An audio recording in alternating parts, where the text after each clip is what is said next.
انہیں اہمیت دینے میں سراسر نقصان ہے۔ اپنی زندگی کا کنٹرول خود اپنے ہاتھ میں لے کر مثبت سوچ اور مثبت رویے سے مجھے اسے سنوارنا ہوگا۔ دوسروں کی سوچ اور زبان پر میرا اختیار نہیں ہے، اس لیے مجھے اپنے ذہن اور اپنی سوچ پر صرف اپنا اختیار رکھ کر اسے دوسروں کی باتوں سے زیر اثر نہیں کرنا چاہیے۔ اس کے بعد میں نے اپنی تعلیم گھر میں رہ کر ہی مکمل کی۔ بڑی کوششوں کے بعد ایک دو جگہ شادی کے سلسلے میں بات چلی، مگر آگے نہیں بڑھ پائی۔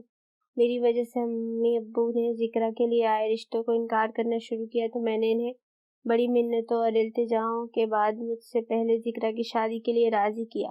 اپنے گھر میں اور رشتہ داروں کے درمیان خود کو چھپانے کے لیے وہ بہت احتیاط اور جتن سے اپنے جذبات، احساسات اور خیالات سنبھالا کرتی تھی۔ وہاں سے نکل کر اس گھر میں آنے کے بعد اسے پہلی بار احساس ہوا تھا کہ وہ کس قدر گھٹن زدہ زندگی جی رہی تھی، اور اس گھٹن کی وجہ گھر والے یا اس کے اطراف کے لوگ نہیں، بلکہ اس کے اندر مسلسل چلتی جنگ اور اس کے سینے میں دفن راز ذمہ دار تھے۔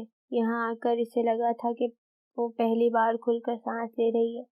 اس ماحول سے نکل کر خود کو تر و تازہ محسوس کرنے کا اثر تھا، یا سالوں سے پکتے اور مچلتے لاوے کو امان کے روپ میں روزن مل گیا تھا جو وہ پہلی بار یہ سب اپنے لبوں تک لائی تھی۔ ایک اہم وجہ یہ بھی تھی کہ اس عجیب و غریب صورتحال کے باوجود بھی امان نے فاصلہ قائم رکھتے ہوئے بیڈ روم کا ماحول دوستانہ رکھا تھا۔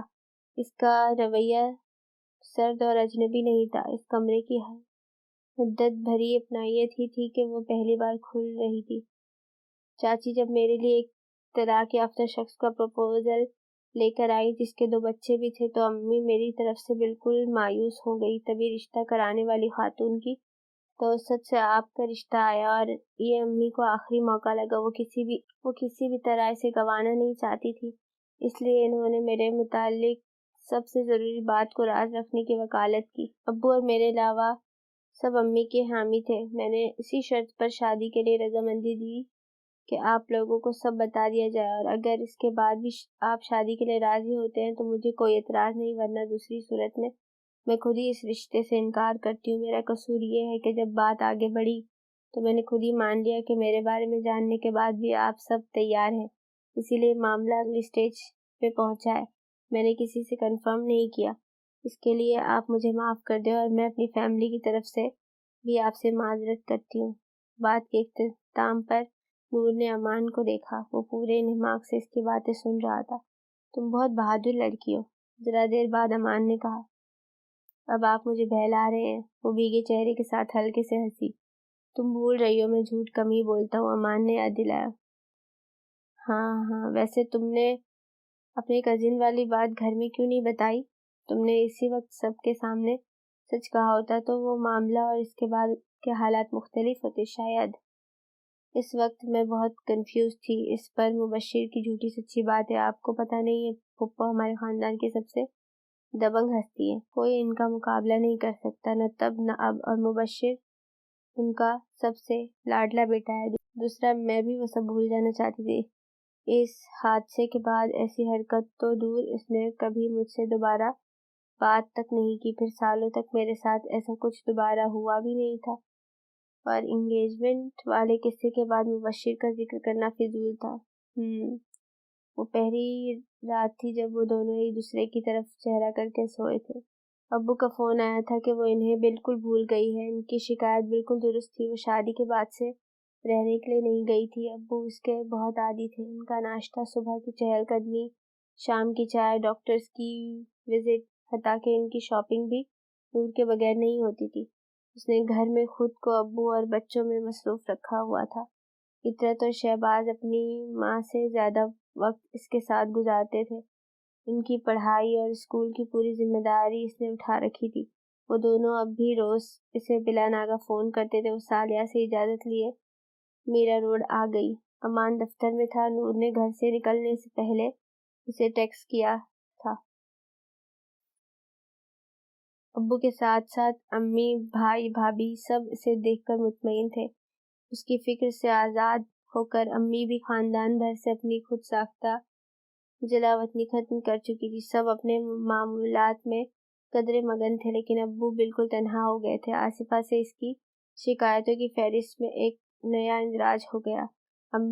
اپنی اماں سے اس کی ناراضگی اس قدر تھی کہ اس نے آج تک انہیں اپنی ناراضگی کی ہوا تک نہیں لگنے دی تھی۔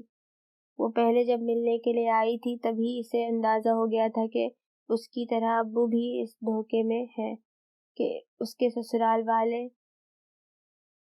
سسرال میں سب باخبر ہیں اور انہیں حقیقت بتا کر پریشان کرنے کا اس کا کوئی ارادہ نہیں تھا۔ اسے آئے ابھی تیسرا دن تھا کہ امان کا میسج آ گیا، میں شام میں لینے آؤں گا، تیار رہنا۔ اسے لگا پچھلی بار یہاں نہ رکنے کے لیے اس نے امان کی مدد مانگی تھی، اس لیے اس بار وہ خود ہی بطور مدد اسے لینے آ رہا ہے۔ آپ نے سوچا، اس کے لیے شکریہ، لیکن فی الحال ایسا کوئی مسئلہ نہیں ہے، میں ابھی مزید رکنا چاہتی ہوں۔ اس نے فوراً میسج ٹائپ کیا۔ کچھ سیکنڈ بعد امان کا جواب آیا، بیڈ کی دوسری سائیڈ خالی ہے تو آج کل مجھے نیند نہیں آتی۔ نور نے دوبارہ پڑھا، پھر تیسری بار اور چوتھی بار پھر پڑھا۔ آ جائیں۔ اسے مختصر جواب بھیج کر اس نے واپسی کی تیاری شروع کی۔ ایک نئی شروعات سے دونوں ہی لائل تھے۔ کچھ آغاز ایسے ہی بے خبری میں ہوتے ہیں کہ بعد میں ہم ساری عمر اس کی ابتدا کا لمحہ تلاش کرتے رہتے ہیں۔ یہ ایسا ہی ایک لمحہ تھا۔ کتنی پرانی ہو گئی تمہاری شادی، کچھ یاد بھی ہے؟ آج صالحہ اور رابعہ سے اسے گھیرے تھی۔ اور ہنی مون شادی کے ابتدائی دنوں کی چیز ہے، رابعہ نے جتایا۔ شادی پرانی ہو گئی اور ابتدائی دن ختم، تو اب اس فارمیلٹی کا چکر بھی ختم کریں۔ میں کہہ تو رہا ہوں، چھٹیاں ملتے ہی ہم چلے جائیں گے۔ آپ سمجھ نہیں رہے ہیں، ابتدائی دن اس فارمیلٹی کے بعد ہی ختم ہوتے ہیں۔ رابعہ کی اپنی الگ منطق تھی۔ نور صبا، اب تم ہی ضد کرو اس سے، ہمارے کہنے کا تو کوئی اثر نہیں ہے۔ صالحہ نے دور ڈائننگ ٹیبل پر عثمان کو کھانا کھلاتی نور کو گفتگو میں شامل کیا۔ کس بات کی؟ اس نے ذرا حیران ہو کر پوچھا۔ وہ پوری طرح عثمان میں مگن تھی۔ آپ کا ہنی مون باقی ہے بھابھی، رابعہ نے اسے یاد دلایا۔ عثمان کے منہ کی طرف جاتا چمچہ اس کے ہاتھ سے چھوٹ گیا۔ وہ تینوں مختلف تاثرات کے ساتھ اسے دیکھ رہے تھے۔ عثمان کا کھانا ہو گیا تھا۔ نور نے اس کا منہ صاف کر کے اسے ٹیبل سے نیچے اتارا۔ میں کیا کہوں، اس نے آہستہ سے کہا اور چمچہ پیالہ اٹھا کر باورچی خانے میں چلی گئی۔ دیکھیں آپ خود ہی، بھابھی بھی اس بات پر آپ سے ناراض ہے۔ رابعہ نے بھائی کو گھورا۔ چیزیں ادھر ادھر کرنے اور یوں ہی ٹہل ٹہل کر بہت سارا وقت باورچی خانے میں گزارنے کے بعد وہ ڈرائنگ روم میں پہنچی تو ان دونوں کیرلا کے لیے اگلے ہفتے کی ٹکٹیں بک ہو گئی تھی۔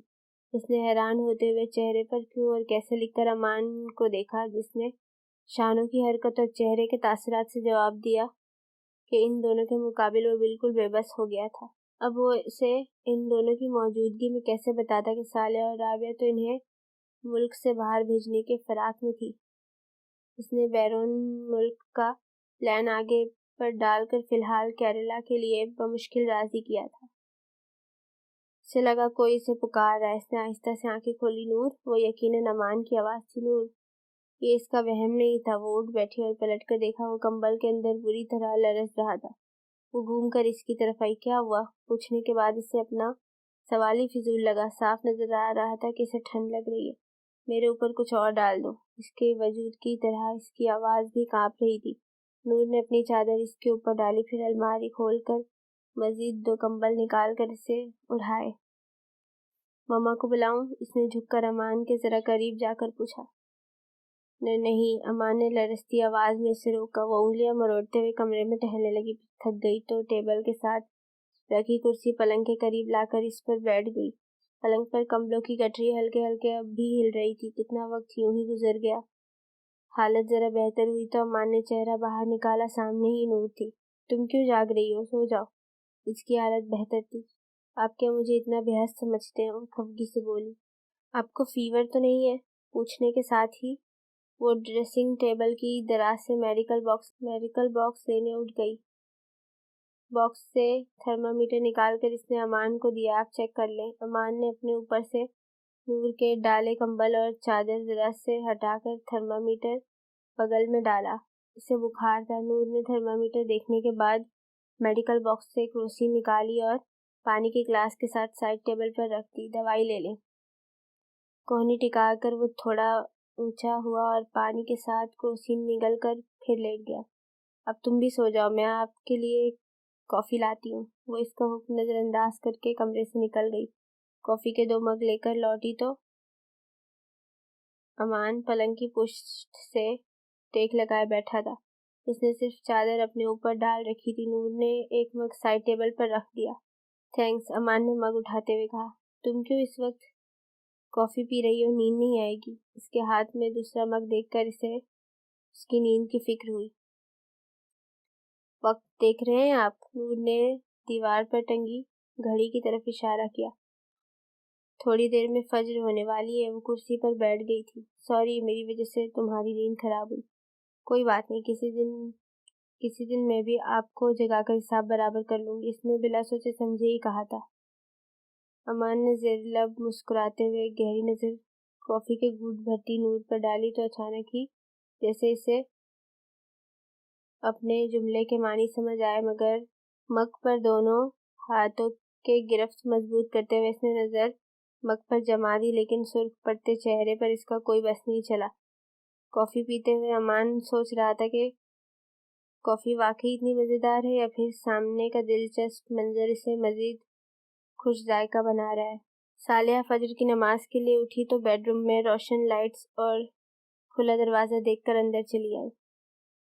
امان، کیا ہوا بیٹا؟ کرسی پر بیٹھے نور اور پلنگ پر بیٹھے امان کی صورت ہی ناسازی طبیعت کا اعلان کر رہی تھی۔ انہوں نے آگے بڑھ کر امان کا ماتھا چھوا۔ تمہیں تو بخار بھی ہے؟ نور نے دوائی دی ہے، بخار اتر رہا ہے، آپ پریشان نہ ہو۔ کب سے جاگ رہے ہو تم دونوں؟ مجھے بھی اٹھا دیا ہوتا، صرف بخار ہی ہے۔ ٹھنڈ لگنا شروع ہوئی، پھر فیور۔ تم آرام کرو، میں دلشاد کو فون کرتی ہوں، اس کا بیٹا کلینک جانے سے پہلے تمہیں دیکھتے ہوئے جائے گا۔ انہوں نے اپنی سہیلی کا نام لیا جس کا بیٹا ڈاکٹر تھا۔ اتنی صبح نہیں ماما، ذرا رک کر کال کریں۔ امان کی بات پر وہ مان گئی۔ انہوں نے وہیں نور کے ساتھ نماز پڑھی۔ ماما آپ کمرے میں جا کر آرام کریں، میں ابھی ٹھیک ہوں۔ وہ دونوں کی نماز ختم ہوئی تو امان پلنگ سے اترتے ہوئے بولا، تم کہاں جا رہے ہو؟ لیٹے رہو۔ ارے ماما نماز تو پڑھنے دے۔ ماں کی محبت پر وہ مسکرا دیا۔ سورج نکلتے ہی صالحہ نے اپنی سہیلی کو فون لگایا۔ ڈاکٹر نے چیک کرنے کے بعد کچھ ٹیسٹ لکھ کر دیے اور شام تک پتہ چل گیا کہ امان کو ملیریا ہوا ہے۔ ان دونوں کی 2 دن بعد کی ٹکٹیں اور ہوٹل بکنگ سب کینسل کرنی پڑی۔ آپ تنہا یہاں کیوں بیٹھی ہیں؟ امان کے پاس چلیں، وہ جاگ رہے ہیں۔ وہ باورچی خانے سے امان کی کافی بنا کر باہر نکلی تو صالحہ سوچ میں غرق تنہا ہال میں بیٹھی تھی۔ تم اسے کافی دے کر آؤ، مجھے تم سے کچھ بات کرنی ہے۔ وہ بہت سنجیدہ نظر آ رہی تھی۔ امان کی طبیعت بہتر تھی، وہ پچھلے 5-6 دنوں سے آفس نہیں جا رہا تھا۔ نور کے اندر الہی خیر کا ورد شروع ہو گیا تھا۔ امان کو کافی دینے کے بعد وہ سہمے دل کے ساتھ صالحہ کے قریب آ کر بیٹھ گئی۔ وہ ذرا دیر بعد گویا ہوئی۔ میں نے ہمیشہ کوشش کی کہ امان اور رابعہ کی زندگی میں کوئی کمی، کوئی محرومی نہ رہے۔ وہ اپنی زندگی اور فیصلوں میں خود مختار ہیں۔ کسی کے احسان یا دباؤ تلے ان کی اپنی مرضی اور آرزوئیں کچلی نہ جائیں۔ اس کوششوں میں اپنوں کی مدد ٹھکرا کر میں نے بہت سو کو ناراض بھی کیا، لیکن اپنے بچوں کی مکمل شخصیت کے لیے اپنوں کی ناراضگی بڑی معمولی قیمت تھی۔ اللہ کا کرم ہے کہ میں اپنے اس مقصد میں کامیاب بھی رہی، لیکن پھر شاید میرے اندر غرور آ گیا تھا کہ میں نے تنہا اپنے بچوں کو ایسی شاندار اور مکمل شخصیت میں ڈھالا ہے۔ یہ الزام تھا کہ اپنی صلاحیت اور قابلیت کے بل بوتے پر ہما کا انتخاب کرتے وقت میں نے کسی کی بات کو قابل اعتبار نہ جانا۔ بھابھی اور سفینہ نے مجھے خبردار کیا تو اللہ معاف کرے، میں نے اسے ان کا حسد سمجھا، اور سچ کہوں تو ہما کی خوبصورتی نے مجھے اتنا متاثر کیا تھا کہ میں نے کسی اور پہلو پر غور کیا نہ توجہ دی۔ بیشتر ماؤں کی طرح میں نے بھی اسے صرف چاند سی بہو کی کسوٹی پر رکھا۔ میری اس سطحی کسوٹی اور جلد بازی کی سزا بھی مجھے جلد ہی مل گئی۔ وہ بڑی ایمانداری اور جرأت مندی سے اپنی بہو کے روبرو اپنی غلطیوں کا اعتراف کر رہی تھی۔ اپنے بچوں کی خاطر ہمیشہ پھونک پھونک کر اور چھان پھٹک کر فیصلہ کرنے والی ماں نے ہی جلد بازی میں اتنا بڑا فیصلہ کر کے انہیں زندگی کا سب سے بڑا دکھ دے ڈالا۔ ان کی آواز رند گئی۔ اس قیامت کو بھی امان نے بڑے حوصلے اور خاموشی سے گزر جانے دیا۔ ہما طلاق کے مطالبہ کر کے جب گھر سے چلی گئی تب امان نے ہمیں بتایا۔ میں نے اور رابعہ نے تو سارا غصہ اس کے گھر والوں پر نکال لیا تھا، لیکن امان نے ایک لفظ بھی نہیں کہا۔ نہ ان سے نہ ہم دونوں سے۔ جس دن اس نے ہما کو طلاق کے پیپرز بھیجے تھے اس دن امان نے آخری دفعہ اس معاملے پر بات کی تھی۔ اس نے کہا تھا کہ یہ قصہ آج ہمیشہ کے لیے ختم ہوا، اب اس پر کوئی بات نہیں ہوگی، ایک برا خواب سمجھ کر ہم اسے بھول جائیں۔ تمہیں حیرانی ہو رہی ہوگی کہ میں یہ سب تم سے کیوں کہہ رہی ہوں بیٹا، اب تم اس کے سب سے قریب ہو، میں نہیں جانتی اس کے دل میں کیا ہے۔ ہما بہت خوبصورت تھی اور اسے دل لبھانے کے سارے انداز آتے تھے۔ مجھے ڈر لگتا ہے کہ ہما کے لیے زخم اب بھی اس کے اندر ہرے نہ ہو، اللہ کرے میرا یہ ڈر سراسر وہم ہی ہو، اب تم ہی اس کی ہمدرد اور مسیحا ہو۔ تم سمجھ رہی ہو نا میں کیا کہنا چاہتی ہوں؟ صالحہ نے نور کے ہاتھ اپنے ہاتھوں میں لیے۔ اب وہ اسے صاف صاف لفظوں میں یہ نہیں کہہ سکتی تھی کہ مجھے ڈر ہے کہیں امان اب تک اسے اپنے دل میں بسائے نہ ہو۔ نور نے ذہن میں الجھتے سوچ کے ریشم کے ساتھ سر ہلایا۔ تم بھی میرے لیے امان اور رابعہ کی طرح ہی ہو، اگر کوئی بات تمہیں پریشان کر رہی ہے یا کوئی سوال ہے تو بلا جھجک مجھ سے پوچھ سکتی ہو۔ ایسی کوئی بات نہیں ہے ماما، اس نے اپنی منتشر سوچوں کے ساتھ ان کی تسلی کرائی۔ اس گھر کو اور امان کو تمہارے جیسی سلجھی سمجھدار اور پرخلوص لڑکی کی ہی ضرورت تھی۔ جانے کیسے ہما اس گھر میں آ گئی تھی، خیر اللہ کی مصلحتیں وہی جانے، حکمت اور بہتری ضرور رہی ہوگی۔ اچانک نور کے دل میں خیال آیا کہ اس کی اصلیت اور گھر والوں کا فریب جان لینے کے بعد بھی کیا ان کی سوچ یہی رہے گی؟ آپ دونوں مجھے کمرے میں اکیلے چھوڑ کر یہاں کس راز و نیاز میں مصروف ہیں؟ امان کی آواز پر وہ دونوں چونکی۔ یہ ہم ساس بہو کا سیکرٹ ہے، صالحہ خوش دلی سے بولی۔ نور بھی مسکرا اٹھی۔ یہ راز و نیاز اس خوشگوار موڈ کی وجہ ہے تو آپ دونوں جاری رکھیں، میں چلا۔ ارے آؤ بیٹھو تم بھی، صالحہ نے اس کا ہاتھ پکڑ کر اسے روکا۔ اب آپ دونوں راز و نیاز کریں، کچن میں میرا کام باقی ہے۔ وہ ان دونوں کو چھوڑ اپنی سوچوں میں الجھی باورچی خانے میں چلی گئی۔ سو گئے؟ بڑی دیر تک اس کی پیٹھ کو تکنے کے بعد بالآخر اس نے ہمت کر ہی لی۔ اگر سو بھی گیا ہوں تو تمہیں جگانے کی اجازت ہے، امان نے اس کی جانب پلٹتے ہوئے کہا۔ اس کا چہرہ سامنے آتے ہی اتنی دیر سے مجتمع کی گئی ہمت پھسلنے لگی۔ کیا آپ کو اس سے محبت تھی؟ اس نے ہاتھوں سے پھسلتا حوصلہ مضبوطی سے تھاما۔ کس سے؟ ہما سے؟ پتہ نہیں۔ کیسے پتہ نہیں؟ آپ کو محبت تھی یا نہیں یہ آپ سے بہتر کون جان سکتا ہے؟ میں نے کبھی اس بارے میں سوچا ہی نہیں۔ امان کی بات پر نور بے یقینی سے اسے دیکھنے لگی۔ بیٹھ کر کبھی سوچتا، غور و تجزیہ کرتا اور پھر فیصلہ کہ محبت ہے یا نہیں، اس سے پہلے ہی وہ سحر ٹوٹ گیا تھا۔ محبت کے لیے بیٹھنے، سوچنے یا غور و تجزیے کی ضرورت کہاں ہوتی؟ یہ تو بس کسی خاص لمحے میں۔ وہ بڑے جوش میں کہتے ہوئے اپنی بے اختیاری کا احساس ہوتے ہی ایک دم رک گئی۔ یقین کرو اس کا جواب میں فی الحال پتہ نہیں ہی دے سکتا ہوں۔ نور بغور اس کا چہرہ ٹٹولنے لگی، گویا ابھی اس کا جھوٹ پکڑ لے گی۔ امان ہنس دیا۔ تم بھول رہی ہو میں جھوٹ نہیں بولتا۔ ویسے تمہیں اس سوال کا خیال کیوں آیا؟ میں نے سنا وہ بہت خوبصورت تھی۔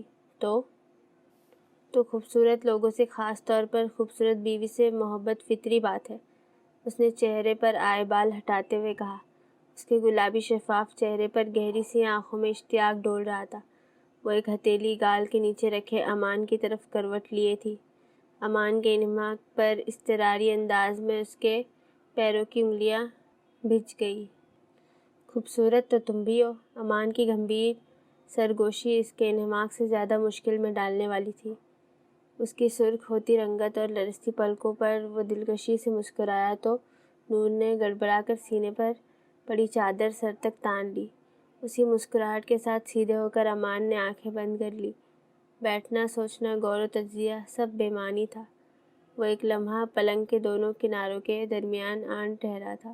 صبح اس کی آنکھ کھلی تو پلنگ سے ذرا فاصلے پر کھڑا امان اسے ہی دیکھ رہا تھا، وہ جیسے اس کے جاگنے کا ہی انتظار کر رہا تھا۔ مجھے ہما سے محبت نہیں تھی۔ ہاں؟ وہ اٹھ بیٹھی۔ بچی کچی نیند بھگ سے اڑ گئی تھی۔ ہمارے بیچ سب نارمل مگر برفیلا تھا۔ وہ اپنائیت اور گرم جوشی مفقود تھی جو تمہارے اور میرے بیچ ہے، اور سب سے اہم، وہ 2 قدم آگے آ کر اس کے سامنے جھکا، جس انداز سے تم میرے دل کی رفتار پر اثر انداز ہوتی ہو یہ کام وہ کبھی نہیں کر سکی۔ آنکھ کھلتے ہی ملنے والی یہ نئی اطلاع اس کے ننھے سے دل کے لیے بہت بڑی تھی۔ امان نے سیدھا ہوتے ہوئے دلچسپی سے اپنی ایمانداری کا اثر نوٹ کیا۔ باہر سے صالحہ نے اسے پکارا۔ جی مما، وہ بڑے موڈ میں جواب دیتے ہوئے باہر نکلا۔ اس کی ساری بات دل میں دہرا کر اس نے جیسے تسلی کی کہ کچھ غلط تو نہیں سنا۔ چادر ہٹا کے جب وہ پلنگ سے نیچے اتری تو اس کے چہرے پر شرمگی تبسم بکھرا تھا۔ صالحہ کے روٹین چیک اپ کے لیے رابعہ انہیں ڈاکٹر کے پاس لے گئی تھی۔ امان بیڈ روم میں لیپ ٹاپ کھولے اپنے کام میں مصروف تھا۔ عثمان کو کھانا کھلانے کے بعد نور نے اسے سلانا چاہا لیکن وہ نئی توانائی پا کر اب بڑی مستی میں تھا۔ بس بیٹا، مامی تھک گئی۔ عثمان کا ہاتھ پکڑ کر وہ صوفے پر بیٹھ گئی۔ اس کے پیچھے دوڑتے دوڑتے اور اسے پکڑتے ہوئے وہ واقعی تھک گئی تھی۔ اس نے نیا نیا چلنا سیکھا تھا، اس لیے ان دنوں اس کا پسندیدہ کام دوڑنا بھاگنا ہی تھا۔ عثمان نے اس سے ہاتھ چھڑایا اور اپنی ایجاد کردہ زبان میں اسے پیچھے آنے کی دعوت دیتا ہال کے باہر دوڑا۔ ادھر نہیں عثمان، وہ اس کے پیچھے لپکی۔ وہاں ماما کام کر رہے ہیں۔ وہ کوریڈور سے بیڈ روم کی طرف مڑ کر غائب ہوا تو اسے اندر داخل ہونے سے پہلے پکڑنے کے لیے وہ پوری رفتار سے آگے بڑھی اور دوسری طرف سے آتے امان سے ٹکرا گئی۔ اگر امان نے پھرتی نہ دکھائی ہوتی تو وہ یقیناً زمین پر ہوتی۔ ایسے اندھا دھند کہاں بھاگ رہی ہو؟ ابھی میری جگہ مما یا رابعہ ہوتی تو تم دونوں گرتی۔ اس زبردست ٹکر کے نتیجے میں اس کے کلیچر سے نکل کر بکھرے بال پیچھے کرتے ہوئے امان نے کہا۔ نور کی پیشانی اس کے شانے سے لگی تھی۔ اسے گرنے سے بچانے کے لیے از خود امان کا ہاتھ اس کے کمر کے گرد پھیلا تھا۔ یہ بالکل بے اختیاری اور حفاظتی رد عمل تھا۔ اپنے شانے پر اس کی ارگ آلود ہوتی پیشانی اور لرزتا وجود محسوس ہوتے ہی اپنا ہاتھ کھینچ کر امان فوراً پیچھے ہٹا۔ یہ سب کچھ سیکنڈ میں ہوا تھا۔ نور، اس نے جھک کر اس کا چہرہ دیکھنا چاہا۔ وہ اپنی جگہ کھڑی ہولے ہولے کانپ رہی تھی۔ اس نے پہلے کی طرح ہی اپنے دونوں ہاتھ مضبوطی سے ایک دوسرے میں جکڑ رکھے تھے۔ نور، اندر چلو۔ اسے ڈر لگ رہا تھا کہ کہیں وہ گر ہی نہ جائے۔ بیڈ روم کے دروازے میں کھڑا معصوم عثمان سہمی نظروں سے اس بدلی سی مامی کو دیکھ رہا تھا۔ نور، امان کی پریشان آواز پر وہ لڑکھڑاتے قدموں سے دیوار کا سہارا لیتے ہوئے بیڈ روم میں آئی اور پلنگ پر بیٹھ گئی۔ امان نے سائڈ ٹیبل پر رکھی بوتل سے اسے پانی نکال کر دیا۔ خود پر قابو پاتے ہوئے اس نے ایک ہی سانس میں پورا گلاس خالی کر دیا۔ گلاس رکھتے ہوئے اس نے سامنے کھڑے پریشان اور فکر مند امان اور سہمے اور ڈرے سے عثمان کو دیکھا تو اسے ایک دم رونا آ گیا۔ امان اسے کچھ کہتا اس سے پہلے ہی نور کی تقلید میں عثمان نے بھی رونا شروع کر دیا۔ ارے! امان نے آگے بڑھ کر عثمان کو گود میں اٹھایا۔ میں ایک ساتھ تم دونوں کو نہیں سنبھال سکتا۔ نور نے خود کو روکنا چاہا لیکن آنسوؤں پر اس کا بس نہیں تھا۔ امان نے عثمان کو بیڈ پر بٹھایا اور اپنے فون میں کارٹون لگا کر اس کے سامنے رکھ دیا۔ وہ بھی اسی دور کا بچہ تھا۔ اسکرین پر نظر آ رہے رنگ اور آواز سن کر وہ رونا بھول کر ادھر متوجہ ہو گیا۔ نور کا چہرہ آنسوؤں سے بھیگ گیا تھا اور اس کے بدن سے پھوٹتا پسینہ بھی ظاہر تھا۔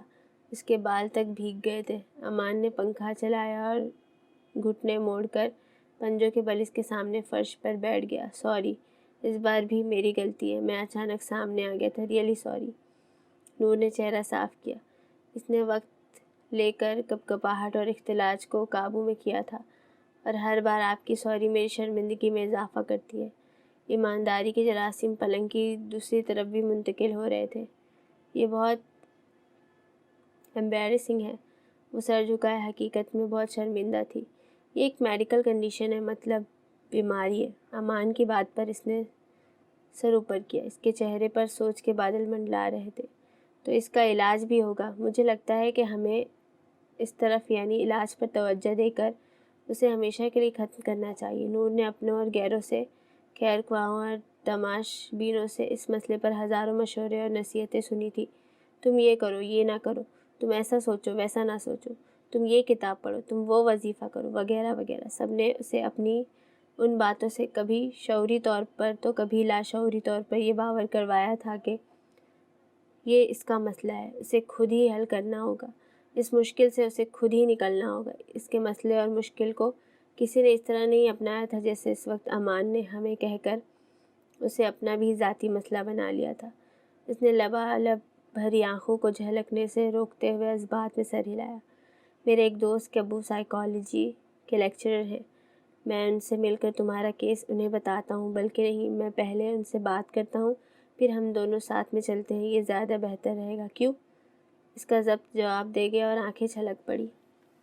آپ جو کہیں، جیسا کہیں، میں تیار ہوں۔ وہ روتے ہوئے بمشکل بولی۔ یہ بارش امان کے فرش دل کو بھی نم کر رہی تھی۔ اس نے خود کو پھر کسی بے اختیاری حرکت سے باز رکھنے کے لیے مٹھیاں بند کر لی۔ تبھی ڈریسنگ ٹیبل پر رکھا نور کا فون بجنے لگا۔ امان نے کھڑے ہو کر فون اٹھا کر اسے دیا۔ کسی انجان نمبر سے کال تھی۔ ہیلو۔ اس نے چہرہ صاف کر کے خود کو سنبھالا اور حتی الامکان آواز میں بشاشت پیدا کی۔ Hello hello. دوسری طرف خاموشی تھی۔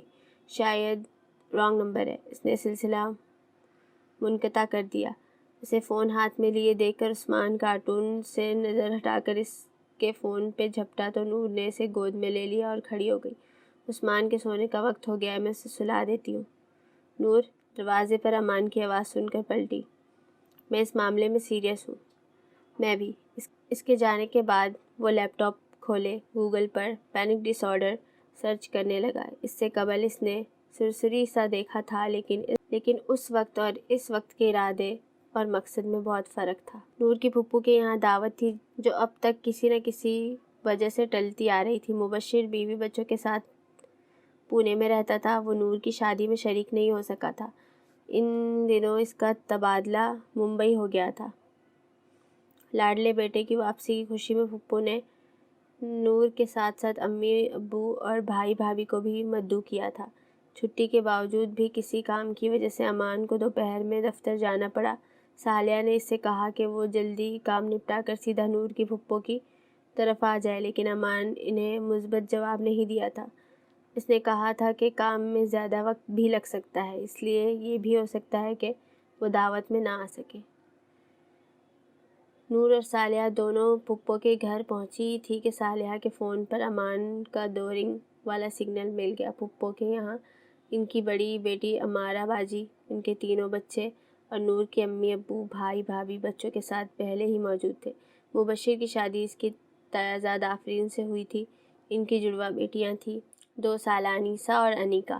بچیوں کی پیدائش کے بعد آفرین نے اتفاق سے کسی دن اپنے ساس سسر کی بات سن لی تھی اور یہ جان کر حیران رہ گئی تھی کہ نور کے دوروں کے باوجود شادی کے لیے مبشر نے نور کا نام لیا تھا، جسے اسی وقت پھپھو نے خارج از امکان قرار دے کر رد کر دیا تھا۔ 2 بچیوں کے ساتھ اتنی فرصت نہیں تھی کہ اس انکشاف پر غور فکر کرتی۔ جلد اس کے ذہن سے یہ سنی سنائی بات نکل گئی تھی، لیکن نور کی شادی کی خبر ملنے کے بعد مبشر میں درائی تبدیلیوں نے اسے پھر وہ بات یاد دلا دی تھی۔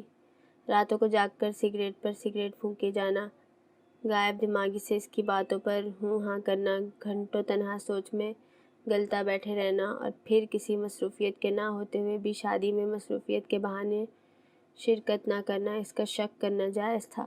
اب بھی اس نے اس دعوت کے اہتمام پر آناکانی کی تھی۔ تمہاری شادی میں نہیں آ سکے، اس لیے اب یہ تحفہ قبول کرو۔ آفرین نے بڑا سا گفٹ باکس اسے دیا۔ اس نے خاموشی سے باکس لیا۔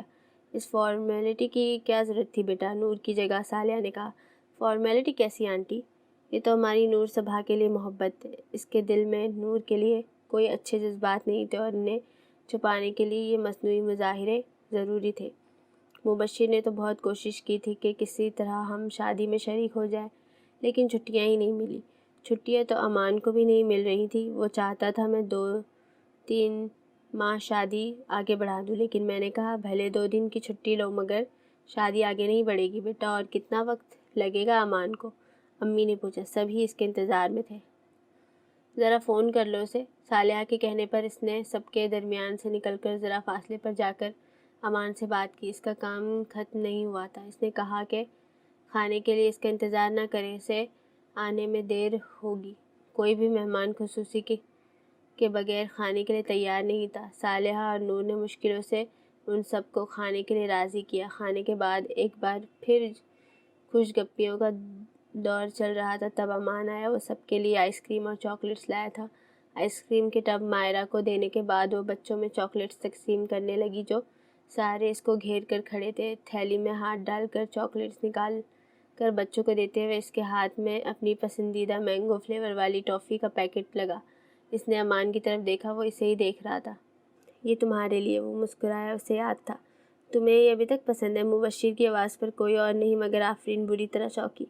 ابھی تک مبشر نے نور کو مخاطب تک نہیں کیا تھا، اور اب یہ فقرہ جو پرانی یادیہ بات کی طرف اشارہ کر رہا تھا۔ اس نے مبشر کو اور پھر نور کو دیکھا جو بڑی دلکشی سے مسکرا رہی تھی۔ اس لمحے وہ آفرین کو بڑی مکار اور چال باز لگی۔ کسے وینیلا چاہیے اور کسے روسٹڈ آمنڈ؟ مائرہ ٹرے میں آئس کریم کی پیالیاں رکھے حاضر ہوئی۔ اس کے بعد ان کے رخصت ہونے تک آفرین نے نور سے بات نہیں کی تھی۔ وہ تینوں دیر رات گھر پہنچے تھے۔ صالحہ کو دوائی اور دودھ دے کر وہ کمرے میں آئی تو امان نماز پڑھ رہا تھا۔ اسے کپڑے تبدیل کرنے کے لیے پہلے الماری سے پہننے کے لیے کپڑے نکالنے تھے۔ اس کے لیے اسے امان کی نماز ختم ہونے کا انتظار کرنا تھا۔ اس نے اپنے ہینڈ بیگ سے ٹافیوں کا پیکٹ نکالا اور کھول کر ٹافیاں ڈریسنگ ٹیبل پر رکھے کانچ کے چھوٹے سے جار میں ڈال دی، جس میں پہلے والی 2 ٹافیاں بچی تھیں۔ خالی پیکٹ ڈسٹ بن میں ڈال کر وہ اپنے لیے ایک ٹافی کھولتے ہوئے پلٹی تو امان سلام پھیر کر جا نماز اٹھا رہا تھا۔ اس نے ایک ٹافی اٹھا کر اس کی طرف بڑھائی۔ نہیں، اس کی جگہ کافی مل جائے تو؟ ابھی لائی۔ وہ فوراً باہر نکل گئی۔ چند منٹوں بعد واپس آئی تو اس کے ہاتھ میں کافی کا مگ تھا۔ تم نہیں لوگی؟ اس کے سائڈ ٹیبل پر رکھنے سے پہلے ہی امان نے مگ اس کے ہاتھ سے لے لیا۔ آئس کریم اور پھر یہ ٹافی؟ بالکل گنجائش نہیں ہے۔ اس نے کھڑے کھڑے ہی کان سے آویزیں نکال کر جیولری باکس میں رکھے اور روزانہ والی بالیاں پہن لی۔ چوڑیاں اتار کر ڈریسنگ ٹیبل پر ہی چھوڑ دی اور الماری کھول کر کپڑے نکالنے لگی۔ تم پر یہ اسٹائل زیادہ سوٹ کرتا ہے۔ وہ الماری بند کر کے پلٹی تو امان کی آواز پر ٹھہر گئی۔ یہ اسٹائل؟ اس کے چہرے پر الجھن دیکھ کر امان نے انگلی سے اس کے فراک اور چوڑی دار کی طرف اشارہ کیا۔ اس نے سفید چوڑی دار پر بلو اور سفید امتزاج والا کاٹن کا انگ رکھا اسٹائل کا انارکلی اور اسی امتزاج کا دوپٹہ پہنا تھا۔ اس نے مسکرا کر ذرا سا سر خم کیا جیسے کہہ رہی ہو جو حکم، اور کپڑے لیے غسل خانے میں چلی گئی۔ اب اتنے سارے اسٹریٹ کرتے شلوار اور پلازو پینٹس کا کیا کروں؟ اس نے غسل خانے کے آئینے میں اپنے پورے عکس کا جائزہ لیتے ہوئے سوچا۔ کھانے کے بعد صالحہ رابعہ کی ساس کے ساتھ بلڈنگ کے احاطے میں چہل قدمی کے لیے گئی تھی۔ امان ہال کے گوشے میں ڈائننگ ٹیبل پر لیپ ٹاپ رکھے آفس کے کام میں مصروف تھا۔ وہ ہال کے دوسرے سرے پر صوفے پر بیٹھی بظاہر ٹی وی دیکھ رہی تھی، لیکن اس کی توجہ پہلے بھٹک بھٹک کر امان کی طرف جا رہی تھی اور اب پوری توجہ اسی پر تھی۔ وہ گھر والے حلیے یعنی ٹی شرٹ اور ٹریک پینٹ میں تھا۔ آفس جاتے وقت اس کا حلیہ فارمل ہوتا تھا، کوئی خاص موقع ہو تو وہ سوٹ یا ٹائی پہنتا تھا۔ معمول کی طرح آج بھی آفس سے آنے کے بعد وہ نہایا تھا، نم بال بکھرے سے تھے۔ اسے یاد آیا کہ بھابھی نے جب اسے امان کی تصویر دکھائی تھی تو پہلا خیال اس کے دل میں یہ آیا تھا، شکر ہے کلین شیو نہیں ہے۔ اب اسے حیرانی ہو رہی تھی کہ اس وقت اس نے ایسا کیوں سوچا تھا، کیونکہ اس نے اس موضوع پر کبھی نہ غور کیا تھا نہ سوچا تھا، نہ ہی کسی سے اس بارے میں کبھی کوئی بحث ہوئی تھی کہ اسے کلین شیو پسند ہے یا داڑھی۔ پھر کیوں تصویر دیکھتے ہی اس نے شکر ادا کیا تھا؟ کیا امان پہلی نظر میں ہی اسے پسند آ گیا تھا؟ امان نے لیپ ٹاپ بند کیا تو اس نے خود کو ٹی وی میں مگن ظاہر کرنے کے لیے ریموٹ ہاتھ میں اٹھا لیا۔ وہ اپنی کرسی لیے صوفے تک آیا اور عین اس کے سامنے کرسی رکھ کر اس پر بیٹھ گیا اور اس کے ہاتھ سے ریموٹ لے کر ٹی وی بند کر دیا۔ تم فرصت سے مجھے دیکھ لو تاکہ میں پھر توجہ سے اپنا کام کر سکوں۔ آپ کر تو رہے تھے توجہ سے اپنا کام۔ اس کا انداز شکایتی زیادہ تھا۔ کوئی مسلسل آپ کو گھور رہا ہو تو کیسی توجہ اور کیسا کام؟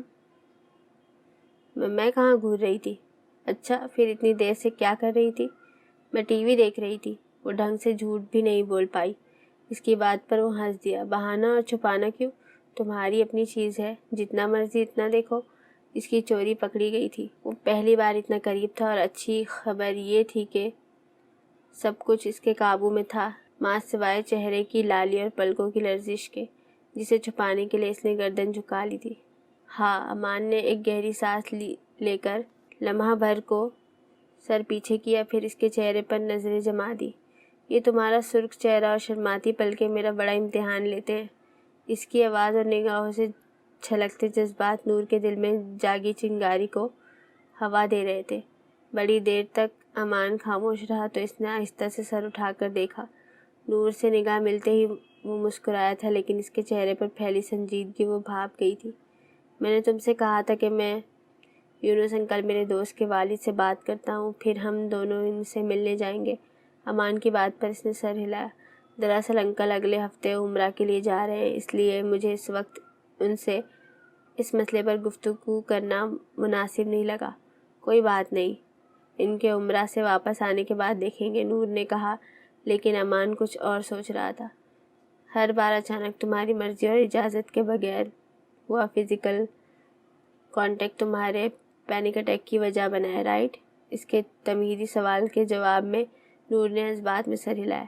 ایکسپرٹ اور ڈاکٹرز کی مدد لینے کے ساتھ ساتھ تمہیں نہیں لگتا کہ ہمیں خود بھی کوشش کرنی چاہیے؟ اب کہ نور سر جھکائے چپ و ساکت ہی رہی۔ نور، اس کی خاموشی پر امان نے پکارا، میری طرف دیکھو۔ نور کو سر اٹھا کر اسے دیکھنا پڑا۔